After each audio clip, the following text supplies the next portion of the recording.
2 months to assassination attempts. It is not random anymore. It clearly points to a worrying problem, that of political violence. And here's the thing about political violence. It never happens in a vacuum. It happens because leaders fail, because the society is too polarized. If you add guns to the mix, you get a dangerous cocktail, and that's the US right now. Highly polarized, poor leadership standards, and liberal gun laws. Donald Trump, Kamala Harris, and Joe Biden are all responsible for this. Biden came to power promising to heal America. But forget healing. America is more divided than ever before. Republicans and Democrats do not see eye to eye. They do not see each other as rivals. They see each other as mortal enemies. I have some data for you. In 1994, only 21% Republicans had a very unfavorable view of Democrats, and among Democrats, 17% had a very unfavorable view of Republicans. Now look at those numbers in 2022. 62% Republicans had very unfavorable views of Democrats, and 54% Democrats said the same thing about Republicans. Do you see the trend here? Polarization has almost tripled in 3 decades. Yes, we can blame social media for some of it, especially with tech bros like Elon Musk in charge. Look at his post after the Trump assassination attempt today. Why isn't anyone trying to kill Kamala? That's what he wrote. He's deleted the post since, but not before millions of people had seen it. Of course, social media exists in most countries, but we don't see such political violence elsewhere. So leadership, we say, is very important. In America, there's hardly any. Donald Trump is a convicted felon who tried to topple the US government. Kamala Harris toppled her own boss. Trump peddles fake conspiracy theories. Kamala Harris flip-flops on policy. Neither of them inspire unity. Their words and actions have had the opposite effect, in fact. Just look at the presidential candidates talking about each other in the past and compare it to Trump and Harris.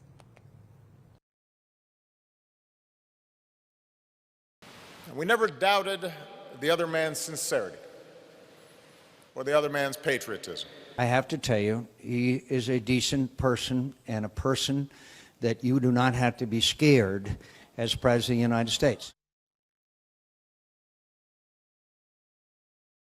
She's defective. She's a defective person. And we don't need another defective person as President of the United States. We just had that. In many ways, Donald Trump is an unserious man.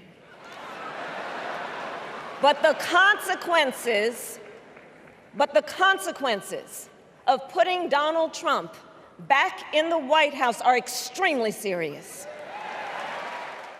Well, there you have it. The discourse is extreme. Harris calls Trump a dictator, and Trump calls Harris a Marxist. Such name-calling may sound childish, but in a polarized society, it's the recipe for disaster. Supporters may buy into such narratives. They may decide to take matters into their own hands to eliminate the so-called dictators or Marxists. It tells you where the US democracy is at. Broken, splintered, and sick. Thank God it's not Latin America or West Asia, because then US soldiers would be at the door. They would be dropping bombs of freedom from F-16s or firing rounds of democracy from rifles. But at home, anything goes. And you know the scary part? Things could get a lot worse. In the first attack, Trump was only wounded. He wasn't in the hospital for long, and the second attack was fortunately thwarted. But what if there is another one? What if the next time Trump is not so lucky? Can you imagine the carnage? Trump supporters attacked the US Capitol when he lost the election. What will they do if he's seriously hurt? I hope we never find out. The problem is, such political violence tends to get normalized. After the first attack, you're shocked. By the second or third time, you're not. A Secret Service spokesperson summed it up best. He said, "We live in dangerous times." That's an admission of America's political violence. The question is, what can be done? Well, the easy way out is to take guns off the streets. No guns, no assassination attempts. But since America likes guns more than peace, they need to do more. The leaders must lead by example. They must show that they disagree, but do not hate each other. They disagree with each other, but do not hate each other. We saw a belated attempt at this last week. Joe Biden was speaking to firefighters on the 9/11 anniversary. He decided to wear a Trump campaign hat. And that was a great symbol of unity. But when did it come? After Biden had retired from the presidential race, and that's simply not enough. Trump and Harris have a great opportunity here. They can show Americans a better way, but don't hold your breath for it. American leaders only seem to care about democracy abroad. At home, it's all about power.